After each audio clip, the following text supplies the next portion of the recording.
तो ये चाहता हूँ कि पूरा महम हल्का, अकेला महम हल्का इतना खिलाड़ी दे दे कि भाई पूरा हरियाणा ये बोले कि भाई वहाँ से दीपक हुड्डा ने इतने खिलाड़ी निकाल दिए, फिर पूरा देश बोले कि ऐसा भी कोई खिलाड़ी सामाजिक सेवा में आया था, फिर पूरी दुनिया बोले। इतना मैं खिलाड़ी भाइयों के लिए और अपने समाज के लिए करना चाहता हूँ। खेलेगा भारत, जीतेगा भारत।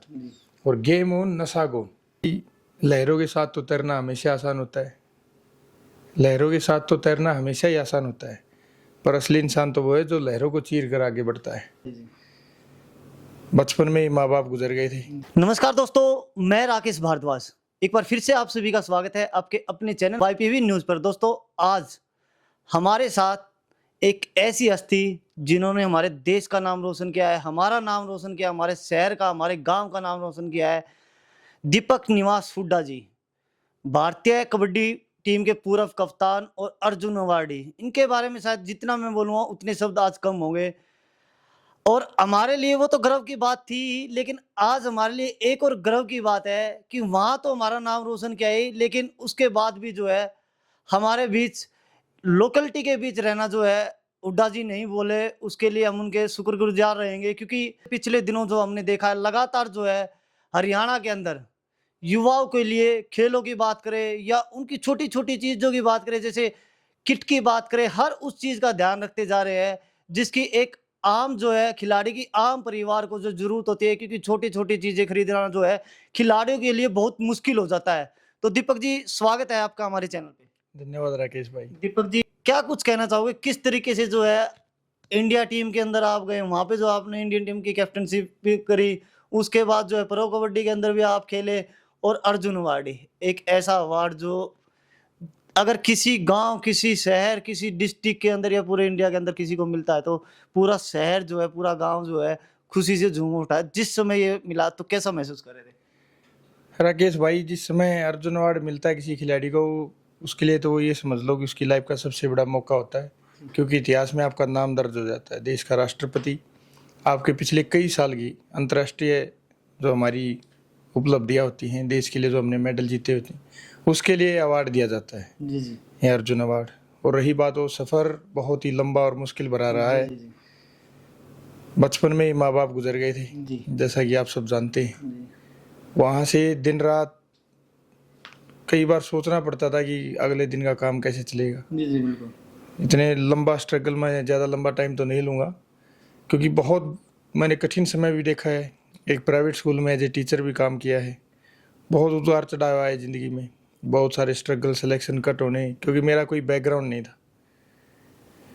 चोटें भी लगी, लिगामेंट्स भी टूटे, ग्रोइंग इंजरियाँ भी हुई, लेकिन मैंने अपनी लाइफ में कभी, क्योंकि मैं उस बैकग्राउंड से आया था ना, कि हार मानना तो विकल्प ही नहीं था मेरे लिए। हार मान जाता तो पता नहीं आज होता भी नहीं ज़िंदगी में, या कहाँ होता है, या कहाँ आवारागर्दी कर रहा होता।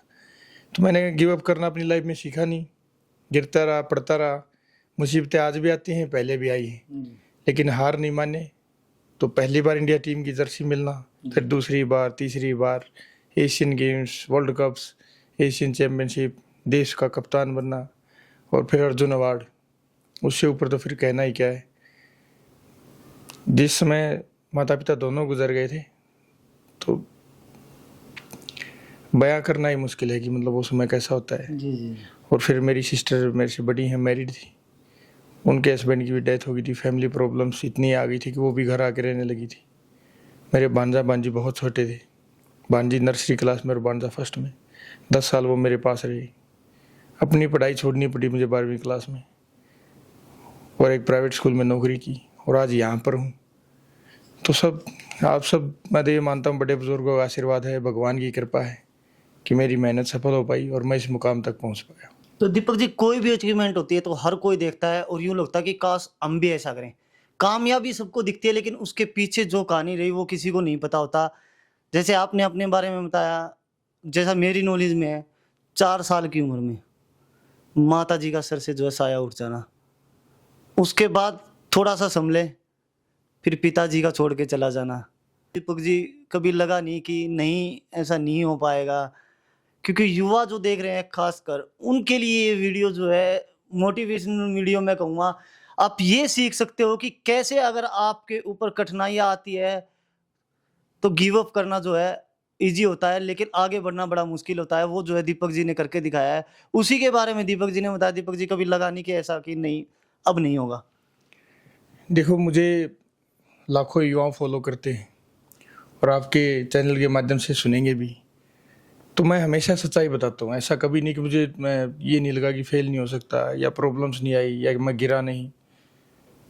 गिरते हैं बहुत बार, चोटें भी लगती हैं, सिलेक्शंस भी कट होते हैं, चाहे आपकी कोई फील्ड हो। अगर आप किसी बड़े टेस्ट की तैयारी करें आप पढ़ाई के क्षेत्र में, तो आप भी ये नहीं कि आपका पहले अटैम्प्ट में क्लियर हो गया, 10 अटैम्प्ट करेंगे तो भी कई बार फेल हो जाती है। ऐसे ही खिलाड़ी का होता है, बहुत बार सिलेक्शंस कट होते हैं, इंजरीज हो जाती है मेजर कंपटीशन से पहले। मुझे कई बार हुई, वर्ल्ड कप से पहले भी हुई, लिगामेंट इंजरी भी हुई। 5 महीने के गैप में मैं फिर भी वर्ल्ड कप खेला, वाइस कैप्टन भी गया उस टाइम, 2016 की बात है। ऐसे इंजरीज भी होती हैं। तो मैं उनको ये बताना चाहूँगा कि देखो, प्रॉब्लम्स आएंगी, जितनी दुविधाएं हैं, जो संघर्ष है वो आएगा। मैं आपको यहाँ पे बड़ी बात बोल दूं कि भाई मेरी लाइफ में प्रॉब्लम्स नहीं आए और मैंने सोचा नहीं कि मुझसे नहीं होगा। बहुत बार इतनी बड़ी बड़ी समस्याएं आती है लाइफ में। छोटी का तो आप गिनो मत, गिनोगे तो एक बहाना ही होगा कि कुछ नहीं करना। बड़ी समस्याएं भी आएंगी, ज़रूरी है लाइफ में आनी, लेकिन ये है कि हम उसको देखते कैसे हैं। वो कहते हैं ना कि लहरों के साथ तो तैरना हमेशा आसान होता है, लहरों के साथ तो तैरना हमेशा ही आसान होता है, पर असली इंसान तो वो है जो लहरों को चीर कर आगे बढ़ता है। तो आपकी ज़िंदगी में समस्याएं आएंगी, मेरी में भी बहुत आई। आप सबके लिए ये ज़रूरी है कि संघर्ष करना बहुत ही इम्पोर्टेंट है लाइफ में। अगर सब कुछ निरंतर चलता रहेगा तो आप कभी भी बेहतर नहीं बन सकते, भीड़ का हिस्सा बनेंगे। तो आपकी ज़िंदगी में अगर समस्याएं आ रही हैं तो अच्छी बात है, आप एक बेहतरीन इंसान बनेंगे। क्योंकि अगर आप मान लो कोई धावक है, खिलाड़ी की बात करता हूँ, मैं एक खिलाड़ी हूँ। अगर हम अपनी स्पीड बढ़ानी है तो हम क्या है, मतलब स्प्रिंट लगाते हैं। स्प्रिंट आप समझते होंगे। अगर हम उसको सीधा लगाते हैं तो हमारी स्पीड एक लेवल तक बढ़ेगी। लेकिन अगर मान लो सामने से तेज हवा चल रही है और फिर हम लगाते हैं, वो दुखी तो करती है हमें, परेशान तो करती है। लेकिन जब उस जो हवा को चीर कर हर रोज उस कंपटीशन में करते हैं या किसी ऊंची चढ़ाई पे करते हैं, कोई रैंप वगैरह है, तो फिर जब हम दोबारा समतल मैदान पर भागते हैं तो हमारी स्पीड 1.5 गुना होगी, कम से कम। हो सकती है 2 गुनी भी, लेकिन 1.5 तो होगी। यही काम प्रॉब्लम्स का, समस्याओं का है। आज मैं यहाँ पहुँच पाया हूँ आप सबके बीच से, इन गाँव की भूमि से, बिल्कुल देहात से, और इतनी सारी समस्याओं के बावजूद आज मैं यहाँ बैठा हूँ। मैं इसलिए बड़ी बड़ी बातें नहीं कर रहा क्योंकि मैंने अपनी ज़िंदगी में हर वो छोटी से छोटी समस्या, बड़ी से बड़ी समस्या झेली है। जब मैं यहाँ पहुँच सकता हूँ तो मेरे गांव का हर एक युवा क्यों नहीं पहुँच सकता? हर एक युवा भी देश का कप्तान बन सकता है किसी ना किसी फील्ड में। चाहे आप पढ़ाई में बड़े डॉक्टर बनो, बड़े इंजीनियर बनो, नासा में जाओ, खिलाड़ी बनो या नेतृत्व करो किसी भी फील्ड का, आप सब कर सकते हैं। तो दीपक जी, एक खिलाड़ी रिटायरमेंट तो हो सकता है लेकिन जो है खेलों से दूर नहीं रह सकता। क्या उसी का परिणाम है? जिस तरीके से हम देखते हैं हर गांव के अंदर आज चर्चा चली हुई है, दीपक निवास हुड्डा जी पहले जो किया वो किया, लेकिन अब जो कर रहे हैं वो काबिले तारीफ है।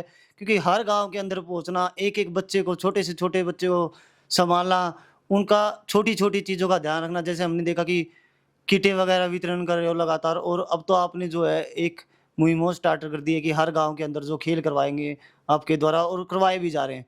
उसके बारे में थोड़ा सा और बताएं।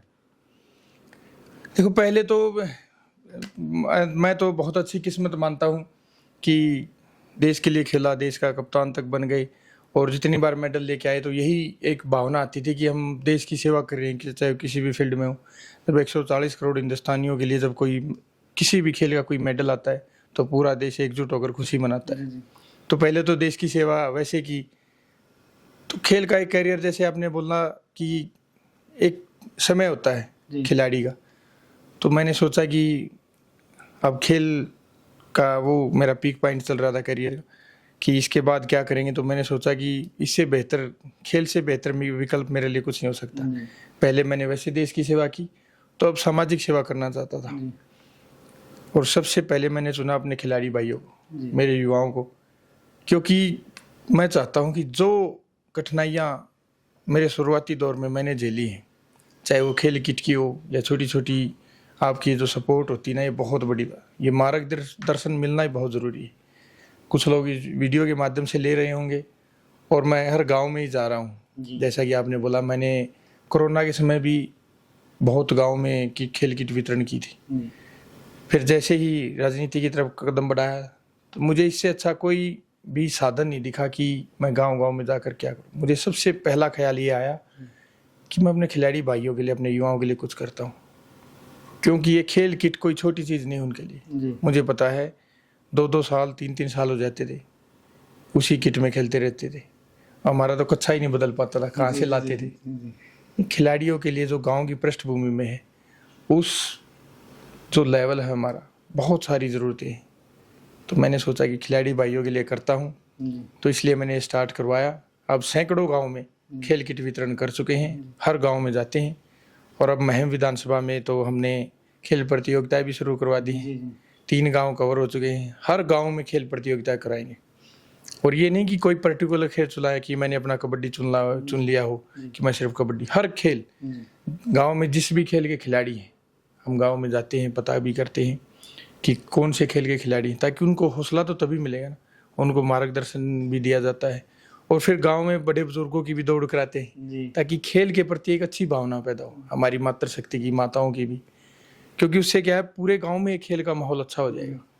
जिस भी हमारे बड़े बुजुर्गों के बच्चे, हमारे युवा साथी खेलते हैं, पूरे घर में एक अच्छा एनवायरनमेंट होगा। क्योंकि खेल आज के टाइम पे, मैं जितने भी दर्शक हैं आपके चैनल के माध्यम से बताना चाहूँगा कि पहले वाला खेल अब नहीं रहा है। आपका मान सम्मान तो बढ़ेगा ही, आपकी पारिवारिक स्थिति पूरी दुनिया में आप एक अच्छे लेवल पे स्टैंड कर सकती हो, आप अपने पूरे परिवार की ज़िंदगी बदल सकती हो। क्योंकि अपने देश में हर खेल की तो तकरीबन लीग चल रही है, कबड्डी, कुश्ती, बॉक्सिंग, वॉलीबॉल, हैंडबॉल और क्रिकेट तो काफ़ी बड़े लेवल पे है ही। लेकिन टेनिस, बैडमिंटन, हर खेल की लीग चल रही है, जैसे प्रो लीग वगैरह होती है। तो खिलाड़ियों को अच्छे खासे पैसे मिल रहे हैं। आप खेल को अगर चूज भी कर रहे हो, तो मेरा कहने का मतलब यही कि ऐसे लेवल पे चूज करो कि आपके पूरे परिवार के लिए वो फाइनेंशियली भी बहुत सपोर्ट कर रहा है। इसलिए हमने ये मुहिम स्टार्ट की है कि गांव-गांव में खेलेगा भारत, जीतेगा भारत। और गेम ऑन, नशा गोन। क्योंकि खेलेगा भारत, जीतेगा भारत वो तो हो ही गई। अब रही बात गेम ऑन, नशा गोन, खेलो और नशे से दूर भागो। नशा सबसे बड़ा इम्पैक्ट है हमारी युवा पीढ़ी के लिए, क्योंकि नशा किसी भी टाइप का हो सकता है, चाहे वो नशीली चीज़ों का हो। फ़ोन भी एक बहुत बड़ा नशा है। कोई भी युवा साथी अगर 2 घंटे फ़ोन में अपना समय व्यतीत करता है, तो ये 2 घंटे उसके लिए सिर्फ व्यर्थ है।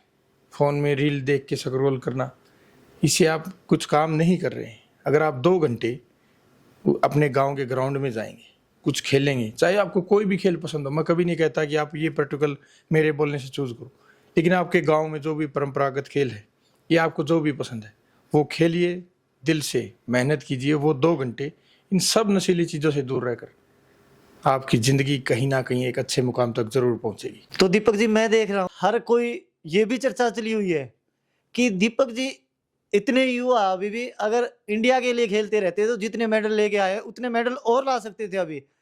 तो इस तरीके से अचानक जो है गेम को रोक के जो है राजनीति में आना, इसके पीछे क्या राज है? देखो, ऐसे तो मैं आपको फिट दिखता ही रहूँगा, इतना फिट हूँ।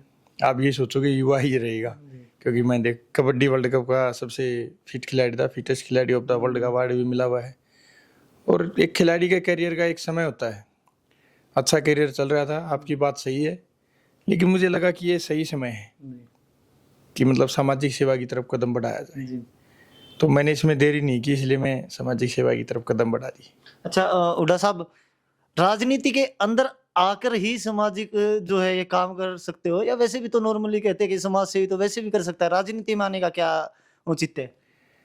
मैंने कोरोना टाइम पे भी बहुत सारे 55 से 60 गाँव के में किट वितरित की कोरोना टाइम में। और आज तक अपने खेल करियर में साथ साथ मैंने तकरीबन 100 के आसपास खिलाड़ियों को नेशनल भी खिलवाया है जी।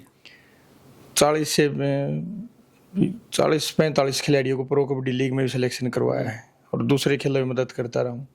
सामाजिक सेवा, आप बोल रहे हैं कि राजनीति में आगे हम जितने ज़्यादा सक्षम होंगे तो उतना ज़्यादा अच्छा कर पाएंगे। पावर 2 तरह की होती है, एक तो पावर होने के बावजूद उसका यूज़ करना या कैसे यूज़ करना, और एक उसको इतने अच्छे वे में यूज़ करना कि खेल जगत के लिए बहुत ही बेहतरीन कर पाऊँ। मैंने इसलिए चूज़ किया। कि मैं अपने खिलाड़ी भाइयों के लिए, युवा साथियों के लिए बहुत अच्छा कर पाऊँ। तो सर जो आपका कैरियर रहा, जिस तरीके का आपका कैरियर रहा है, बेदाग कैरियर, क्योंकि ज्यादा जो बयानबाजी भी कभी नहीं आई आपकी, सिर्फ एक ही था कि हाँ मेरे को खेलना है और जीतना है, वो आपने करके दिखा। राजनीति के अंदर आपको नहीं लगता बहुत सारे जो है दाग भी लगते हैं? एक ऐसी साफ छवि, और हर युवा तो आपसे जो प्रेरणा लेता है उसको कैसे बनाए रखो, क्योंकि राजनीति के आने के बाद बड़ी सारी जो है समस्याएं आती है। इस तरीके से लोग जो है अच्छा खासा होते हुए भी बहुत सारी जो है बातें बनाते हैं। देखो, एक समर्थकों का कह लो या मेरे साथियों का कह लो, जो मुझे आशीर्वाद देते हैं उनका कह लो, एक बहुत बड़ा वर्ग मेरे से जुड़ा हुआ है सोशल मीडिया से या वैसे। हाँ, ये बात आपकी सच है कि राजनीति में आने के बाद तरह तरह की बातें भी करते हैं, क्योंकि फिर आप पार्टियों को डिवाइड करने लग जाते हैं। जो किसी दूसरी पार्टी के समर्थक हैं वो उस तरह से बयानबाजी करते हैं। मैं देख रहा हूँ काफ़ी लंबे समय से। तो मैं तो, जो मेरे युवा साथी हैं, जिन बड़े बुजुर्ग का मेरे ऊपर आशीर्वाद है, उनको यही कहना चाहूँगा कि आप अपने बेटे को देखिए, मैंने पहले देश के लिए क्या किया है, मैं किस सतर से उठकर यहाँ तक गया हूँ, क्योंकि मैंने ये सब चीज़ें झेली हैं।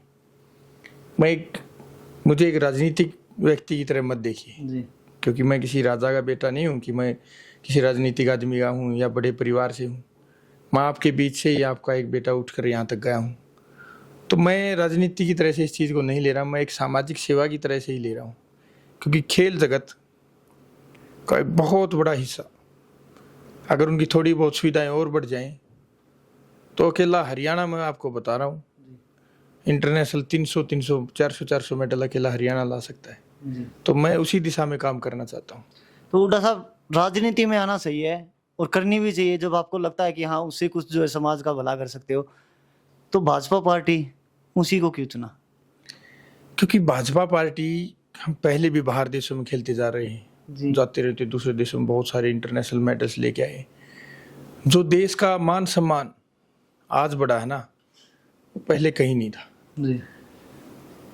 खिलाड़ियों के विकास की बात हो, आज हमारे जितने भी अंतर्राष्ट्रीय खिलाड़ी हैं दूसरे देशों में ट्रेनिंग कर रही। पहले खेलने के लिए दूसरे देशों की मतलब हमें वीजा लगता था, या हमारा पासपोर्ट जब हमारे देश हाथ में आता था, तो बाहर जब खेलने के लिए जाते तब होता था। आज खिलाड़ी ओलंपिक्स के लिए पिछले 1-1 साल से बाहर देशों में, कोई यूएसए कर रहा है, कोई नीदरलैंड को, कहीं कोई कहीं। ये सब सुविधाएं भाजपा सरकार के बाद हुई। आज हमारी सेना इतनी मजबूत है, ये भाजपा सरकार की बदौलत है।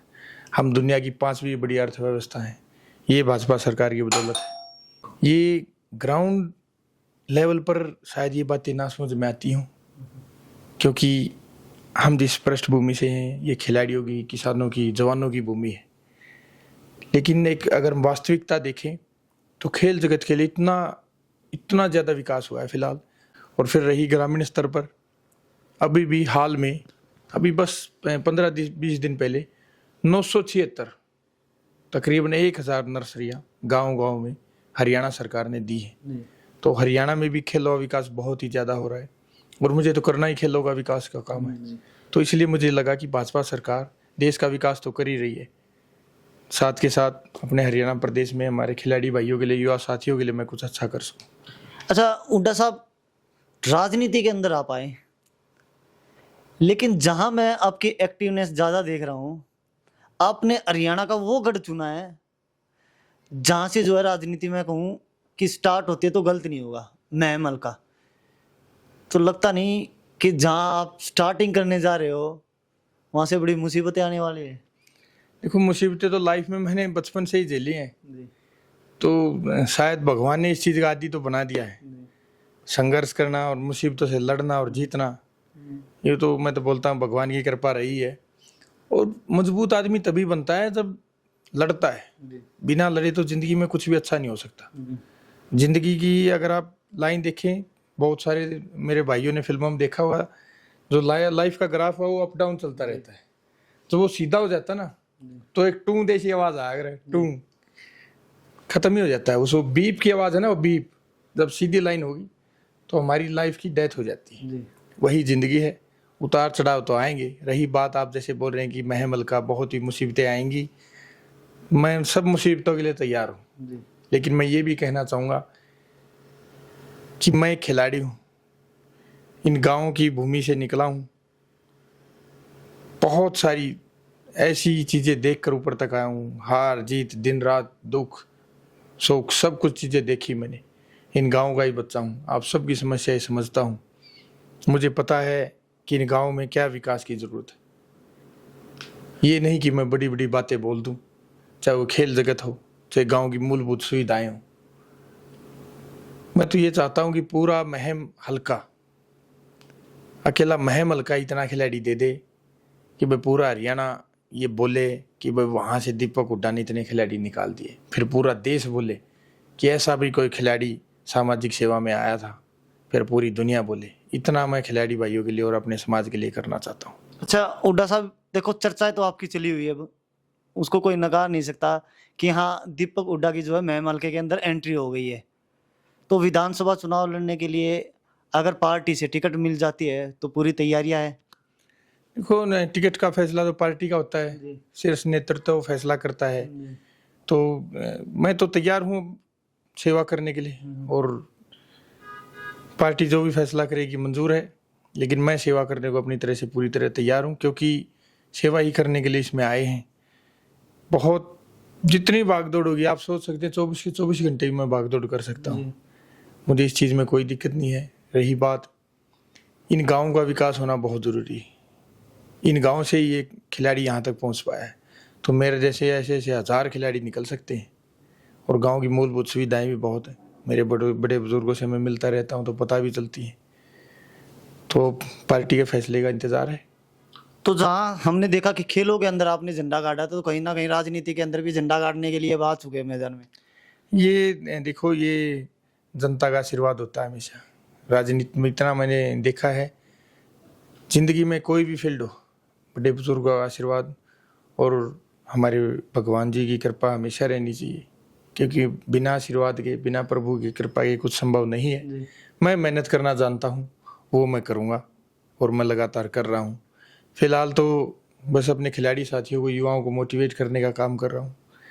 अभी कोई पॉलिटिकल में है वैसा कुछ कर नहीं रहा, बस ये है कि ये खेल का इतना अच्छा माहौल बनाया जाए कि पूरा महम हल्का, जो हमारी राज्य स्तरीय प्रतियोगिताएं होंगी उनमें आने वाले 1-2 साल में महम से ही इतने खिलाड़ी भाग लें, तब मुझे खुशी होगी। अच्छा दीपक जी, मान लीजिए पार्टी भी मेहरबान हो जाती है आपके ऊपर और भगवान जी का आशीर्वाद भी मिल जाता है, वहां से पहले भी विधायक है और भी समाज सेवी है जो लगातार लगे हुए हैं वहां पे, आपको ही लोग क्यों आपके साथ आए? क्या कुछ खास जो है उनके लिए ऐसा करने जा रहे हो कि हाँ कि नहीं भाई, अब तो अगर आना है तो दीपक हुड्डा को ही लेके आना है? देखो, हम कहीं से भी किसी भी फील्ड में अपने करियर की शुरुआत करते हैं, चाहे खेल जगत था, मेरे से पहले भी धुरंधर रहे हैं, भारतीय टीम में खेलते रहे हैं। मुझे किसी से प्रतिस्पर्धा नहीं है, मुझे अपने बेहतर पे काम करना है। खेल के करियर में तो अपने बेहतर पे काम किया, अपनी तरफ से अच्छा किया, तो वहाँ भी देश के लिए मौका मिला, सेवा भी अच्छी की पूरे देश की, देश का कप्तान तक बन पाया। और रही बात, देखो मैं किसी राजा का बेटा नहीं हूँ, ना किसी राजनीतिक बड़े आदमी का बेटा हूँ कि मेरे को ऐसी पृष्ठभूमि हो। पृष्ठभूमि है इन बड़े बुजुर्गों के आशीर्वाद की, इनका ही बेटा यहाँ तक पहुँचा है। ये है मेरी पृष्ठभूमि, ये मेरी पहचान है कि इनका एक बेटा देश का कप्तान बना, अर्जुन अवार्डी बना, और आज इन सब के बीच में, इन सब के ही आशीर्वाद के साथ सेवा करने जा रहा है। मुझे बेझिझक कोई भी कुछ भी काम बोलता है, अभी भी बोलता है, मैं खुद सामने से पूछता हूँ, चाहे वो खेल जगत के लिए हो, चाहे गांव की कोई मूलभूत सुविधाओं की ज़रूरत हो। एक भी मुझे ऐसा नहीं लगता, चाहे आधी रात को 2 बजे आप बोलो, मैं करने के लिए तैयार हूँ, क्योंकि मैंने अपनी ज़िंदगी में मेहनत करनी सीखी है। उसके लिए मैं पहले भी 24 में से 20-20, 18-18 घंटे करता था, वो अभी भी करने को तैयार हूँ, और आगे भी पूरी ज़िंदगी मेरे इन गाँव के युवाओं के लिए, साथियों के लिए, मेरे बड़े बुजुर्गों के लिए हमेशा खड़ा रहूँगा, तत्पर रहूँगा, और इन गाँव को उस लेवल तक पहुँचाना चाहता हूँ जहाँ मैं आज बैठा हूँ। सैकड़ों मेरे भाई अगले 5-7 साल के बाद यहाँ पर बैठे हों। अच्छा दीपक जी, देखो राजनीति के बारे में अब इसके अंदर आप घुस गए हो, आप भी बेहतर जानते हो, हम भी बेहतर जानते हैं, और जो लोग देख रहे हैं वो शायद हमसे भी बेहतर जानते हैं कि राजनीति का आज कैसा हाल है। टिकट मिलती है, चुनाव लड़ते हैं, हार हो या जीत हो, नेता गायब हो जाते हैं। लेकिन दीपक जी आपके साथ कुछ अलग है। आप युवा दिलों की धड़कनें हैं। अब जो आप काम कर रहे हो, जैसे आप गाँव के अंदर निकले हो तो युवाओं के अंदर एक उम्मीद जगी है। तो मान के चल सकते हैं कि जो उम्मीद आपने जगाई है वो उम्मीद टूटेगी नहीं। चुनाव लड़ना ना लड़ना वो एक अलग बात है। हल्के के अंदर आप आए हो, तो जिस तरीके से युवा जो है आपके साथ जो आ रहे हैं या फिर जो आने वाले हैं, कम से कम उम्मीद कर सकते हैं कि हाँ, यहाँ से धोखा नहीं मिलेगा। मैं आपके चैनल के माध्यम से जितने भी दर्शक सबको कहना चाहूँगा, और आपको भी राकेश भाई, दीपक हुड्डा का एक बहुत ही लंबा खेल का करियर रहा है। आप पता कर लीजिए, आज भी हरियाणा, राजस्थान, यूपी, पूरे इंडिया से, अपने साउथ इंडिया से भी बहुत सारे कॉल मुझे आते हैं। तकरीबन 150-200 खिलाड़ियों को, चाहे वो नौकरी में मदद करना, खिलाड़ी भाइयों को, चाहे उनके नेशनल खेलने में मदद करना या राज्य स्तरीय प्रतियोगिताओं में, या उनकी छोटी छोटी मूलभूत सुविधाओं की। मैंने कभी भी कोई दीपक हुड्डा का ये नहीं बोल सकता कि वो खिलाड़ी, वो देश का कप्तान या अर्जुन अवार्डी खिलाड़ी मदद नहीं करता है। और यही बात मेरी राजनीतिक करियर की, इसलिए मैं आप सबको कहना चाहूँगा कि ये टिकट मिलना ना मिलना, या हार हो गई या जीत गया, या कल को मैं कि किसी और अच्छे दायित्व पर बैठ गया, तो उससे मुझे मजबूती मिलेगी, ना कि मैं मतलब लोगों के बीच में गायब होने के लिए थोड़ने जा रहा हूँ।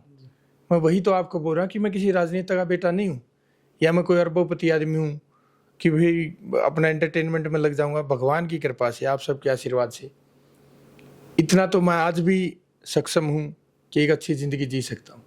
मैंने कभी अपनी पृष्ठभूमि को नहीं भूला है। मैं कोरोना के समय भी 55 से 60 गाँव में किट वितरित करके आया था। उस समय तो मेरा राजनीति का कोई विचार भी नहीं था, और इतने लंबे सालों से मैं इतने खिलाड़ी भाइयों की मदद करता रहा हूँ, चाहे वो प्रो कबड्डी लीग में सिलेक्शन हो, नेशनल्स हो, या नौकरी के लिए, या और भी सामाजिक कार्य हों। अब तो इसमें आ गए हैं, तो मैं इसलिए बता रहा हूँ कि इस पृष्ठभूमि से गायब होने के लिए नहीं आया हूँ मैं। इस पृष्ठभूमि में घुसकर आप सबकी मदद करने के लिए आया हूँ। कि इस पृष्ठभूमि से गायब होने के लिए नहीं आया हूँ मैं। इस पृष्ठभूमि में घुसकर आप सबकी मदद करने के लिए आया हूँ। ये दीपक हुड्डा गायब नहीं होगा, जब तक जिएगा आप सबके बीच में रहेगा। तो दीपक जी, जो गेम आपने एक मुहिम चला रखी गेमों की, अंतिम सवाल ये मेरा रहेगा, उन गेमों को लेकर जैसे गांव-गांव के अंदर आप गेम करा रहे हो, किस तरीके से वहां तक अपने लेवल से जा रहे हो, या फिर जैसे कोई युवा जो है इकट्ठी होकर टीम अपने ग्राउंड के अंदर गेम भी खेलती है, वो अगर चाहे कि हाँ नहीं हमारे यहाँ भी गेम होने चाहिए, तो वो किस तरीके से आपसे जो है संपर्क करें? जैसे मेरी टीम हर गांव में जा रही है, पता कर रही है। जी बहुत सारे सरपंच भाई वो भी मदद कर रहे हैं, सब बता रहे हैं। गांव के कोचेज के कॉल्स आ रहे हैं कि हमारे गांव में ये खेल है, ये खेल है। देखो, मदद तो आप सबको करनी पड़ेगी, जी क्योंकि जितना आप मुझे अच्छे से बता पाएंगे उतने अच्छे से मैं मदद कर पाऊंगा, और हर गांव तक, हर कोने तक पहुंच पाऊंगा। क्योंकि मैं चाहता हूं कि ऐसा ना हो जाए कि किसी गांव में कोई खेल छूट जाए या कोई खिलाड़ी छूट जाए। ये मेरी आप सबसे गुजारिश है, हाथ जोड़कर, कि आप मेरी कमी तब बताना जब मैं आपकी मदद के लिए ना पहुंच पाऊं, लेकिन पहले आप सबको मेरी मदद करनी पड़ेगी, मुझे जानकारी देकर कि हमारे गांव में ये खेल है, इस खेल की प्रतियोगिता भी होनी चाहिए, हमें इस खेल की खेल किट चाहिए, इतनी अच्छी संख्या में हम खेल रहे हैं। तो मैं उन सब के प्रोत्साहन के लिए, उनके मार्गदर्शन के लिए उस गांव में जाऊंगा और खेल प्रतियोगिता कराऊंगा। तो इसके लिए बहुत अच्छे अच्छे रिस्पॉन्स आ रहे हैं, बहुत ही अच्छे। बहुत सारे सरपंच भाई, जिन गांव में जो कोचेज खिलाड़ी हैं या खिलाड़ी हैं, खुद संपर्क कर रहे हैं, घर तक भी आ रहे हैं। अभी मैं निकलने वाला हूं बस मुहिम के लिए, आपका इंटरव्यू खत्म करने के लिए, तो अभी कई गांव में जाएंगे। मैं खुद भी गांव-गांव में ग्राउंड्स पर जाकर देख रहा हूं, क्योंकि मैं चाहता हूं कि मान लो टीम तो देख रही है, लेकिन मैं सामने से देखता हूं तो मुझे और ज़्यादा बेहतर समझ पाता हूं, क्योंकि मैं तो यहीं से गया, मुझे पता है कि खिलाड़ी की क्या ज़रूरत है, और इस खेल के खिलाड़ी का यहाँ पे खेल होना ज़रूरी है। कोई भी खिलाड़ी या उसका खेल छूट ना जाए, क्योंकि पूरे मुहिम के हर एक गांव में खेल प्रतियोगिता कराई जाएगी, और उस खेल की खेल किट भी दी जाएगी। अगर आर्मी भर्ती की तैयारी करने वाले बच्चे हैं तो उनकी भी अलग से रेस कराई जाएगी, उनको भी खेल किट भी दिया जाएगा, उनको कैश प्राइज भी दिया जाएगा, और साथ के साथ एक अच्छा माहौल बनाने के लिए बड़े बुजुर्गों और मातृशक्ति की भी रेस है। तो दीपक जी, आपका बहुत बहुत धन्यवाद, आपने इतना कीमती समय हमें दिया। आज आपके साथ हमारा पहला इंटरव्यू था, और जिस तरीके से युवाओं के लिए जो है आप लगे हुए हो, जो मुहिम आपने चलाई है, आगे फिर से आपसे इसी तरीके से मिलते रहेंगे, लेकिन अब की बार जो है जहाँ गेम होंगे वहाँ ग्राउंड में मिलना होगा, क्योंकि खिलाड़ियों का हौसला जो अफजाई कर रहे हो वो हर किसी के बीच जो है पहुँचना चाहिए। बिल्कुल पहुंचना चाहिए। मैं इसलिए ही राकेश भाई आपसे और आपके चैनल के माध्यम से ये कहना चाहूँगा कि आपको मदद करनी है सिर्फ मुझे जानकारी देकर। आपको सिर्फ ये बोलना है कि हमारे गांव में ये खेल है, आप आइए हमारे इस ग्राउंड पर आइए। मैं खुद आऊँगा आपके ग्राउंड पर, हर गांव में हर ग्राउंड तक खुद पहुँचूँगा। वहाँ पे आऊँगा, आपसे बातें भी करूँगा। आपकी जो मूलभूत सुविधाओं की कमी है वो भी सरकार ने बहुत सारी खेल सामग्री सरकार भी दे रही है। जो खेल के जो उपकरण होते हैं, जैसे अगर मान ले गाँव में वॉलीबॉल है तो वॉलीबॉल नेट हो गया, वॉलीबॉल्स हो गई, जैसे हैंडबॉल हैंडबॉल्स हो गई, नेट वगैरह सब कुछ, हर खेल की सुविधाएं भी सरकार दे रही है। तो जितना सरकार से मुहैया हो सकेगा, आपके गांव में मूलभूत सुविधाओं की भी जो कमी है उसको नहीं रहने दिया जाएगा। तो इसलिए मैं चाहता हूँ कि आप सब मुझे जानकारी दें, संपर्क करें। और राकेश भाई आपके चैनल के माध्यम से तो बहुत लोग ही आपसे जुड़े हुए हैं, तो मुझे तो ये उम्मीद है, एक बहुत ही अच्छी उम्मीद, कि आपके चैनल के माध्यम से भी मैं एक बहुत बड़े खेल वर्ग से हमारे युवा साथियों से जुड़ सकूंगा। जी थैंक यू। तो ये थे हमारे साथ दीपक हुड्डा जी, हमारी आन बान शान, जिसने हमारे जो है भारत का नाम जो है पूरे वर्ल्ड के अंदर जो है रोशन किया है। उनसे आज हमारी मुलाकात हुई और जो मुहिम ये लेके चले हुए हैं, गांव-गांव के अंदर खेलों की बात करें या फिर खिलाड़ियों के लिए जो किट वगैरह की, उसको जो है अब आप लोगों को आगे बढ़ाना है। वो कैसे बढ़ाना है आपको देखना है। किसी भी व्यक्ति को या किसी खिलाड़ी को कहीं भी किसी भी गांव से जो है किसी को कोई भी रिक्वायरमेंट है या आपको लगता है कि हमारे गांव के अंदर खेल होने चाहिए, आप इनकी टीम से संपर्क कर सकते हो या फिर जो हमारी वीडियो है इसके ऊपर जो है कमेंट कर सकते हो। तो दोस्तों अभी के लिए इतना ही, मिलते हैं नेक्स्ट वीडियो के अंदर। Thank you very much.